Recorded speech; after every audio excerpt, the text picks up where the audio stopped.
دوستوں میں مدثر احمد انقلاب ٹی وی کے لیے خصوصی پیشکش شمشیر بے نام میں آپ تمام کا استقبال کرتا ہوں۔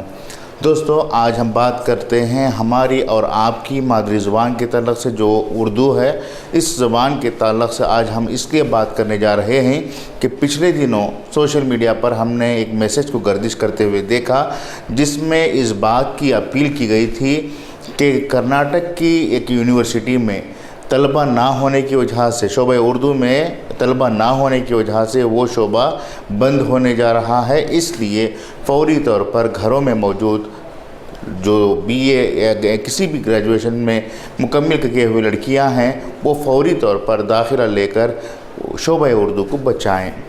سوال یہ پیدا ہوتا ہے کہ کیا بیکار لوگوں کی زبان یہ اردو زبان ہے؟ کیا بیکار لوگوں کو پڑھانے کے لیے شعبہ اردو قائم کیا گیا ہے؟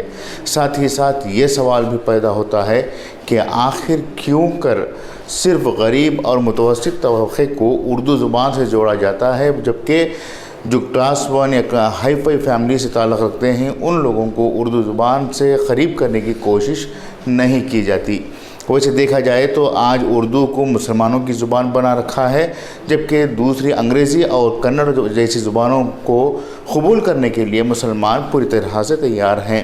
ان تمام صورتحال کا جائزہ لینے کے بعد ہم اس نتیجے پر بھی پہنچ سکتے ہیں کہ اردو زبان کے ساتھ آج جو متعصبانہ رویہ اختیار کیا جا رہا ہے وہ دوسری قوموں سے زیادہ خود مسلمان ہی کر رہے ہیں۔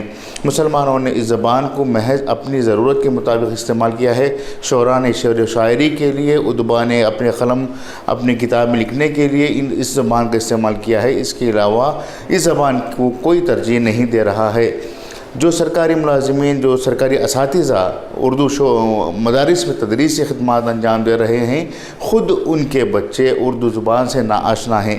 کئی ایسے پروفیسران جو شعبہ اردو سے جڑے ہوئے تھے یا ہیں، ان کے بچے بھی اردو زبان سے بالکل بھی ناآشنا ہیں۔ جب یہ تمام لوگ اردو سے دور ہو رہے ہیں تو کس سے امید کی جا سکتی ہے کہ اس شعبے کو بچانے کے لیے وہ داخلہ لیں؟ یہ حالت صرف ایک یونیورسٹی کے نہیں ہے، بلکہ کم و بیش ملک کے تمام یونیورسٹیوں میں یہی حال ہے۔ شعبہ اردو کو ختم کرنے کے لیے خود اردو دان طبقہ آگے بڑھا ہے، جبکہ دیکھا جائے تو بنیادی سطح پر جو پرائمری اسکول سطح ہے وہاں پر بھی آج اردو زبان میں تعلیم حاصل کرنے کے لیے طلبہ بالکل بھی تیار نہیں ہیں۔ خود وہاں تدریسی خدمات انجام دینے والے اساتذہ کے بچے بھی دوسری غیر مسلم یا پھر غیر اردو اسکولوں میں داخلہ لے کر وہاں آباد ہو رہے ہیں، اور جہاں پر یہ جو اساتذہ تدریسی خدمات انجام دے رہے ہیں ان اسکولوں کو برباد کر رہے ہیں۔ تو بھلا بتائیے کہ جب پرائمری سطح پر اسکولوں میں داخلے نہیں ہو رہے ہیں تو یونیورسٹیوں میں بچے کہاں سے آئیں؟ یہ تو وہی بات ہوئی جس میں کہ مدرسے کے بچے جو مدرسے میں اکثر داخلے لیے جاتے ہیں وہ غریب، یتیم، بے سہارا، لاچار بچوں کو لا کر جس طرح سے دینی تعلیم حاصل کرنے کے لیے مدرسوں میں فوقیت دی جاتی ہے، یا پھر شریر بچوں کو مدرسوں میں داخلہ دینے کے لیے لایا جاتا ہے، اسی طرح سے اردو زبان کو بیکار لوگوں سے جوڑ کر وہاں داخلے دلوانے کے لیے اپیل کی جا رہی ہے۔ ضرورت اس بات کی ہے کہ اس سلسلے میں باقاعدہ طور پر سماجی و ملی تنظیمیں مہم چلائیں اور اردو زبان کو بچانے کے لیے فکر مند ہوں۔ دیکھا جائے تو اردو زبان سے پہلے فارسی زبان ہندوستان میں رائج تھی۔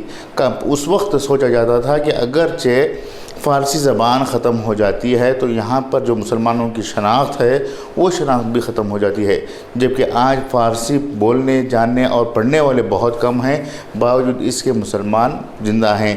زبان کو جب تک قوم سے جوڑا جاتا رہے گا اس وقت تک زبان کی ترقی و نشو و نما ناممکن ہے۔ تو یہ تھا آج کا ہمارا خاص پیغام۔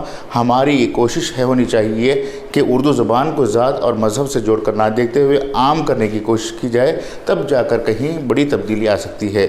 میزبان مدثر احمد کو اجازت دیں، شکریہ۔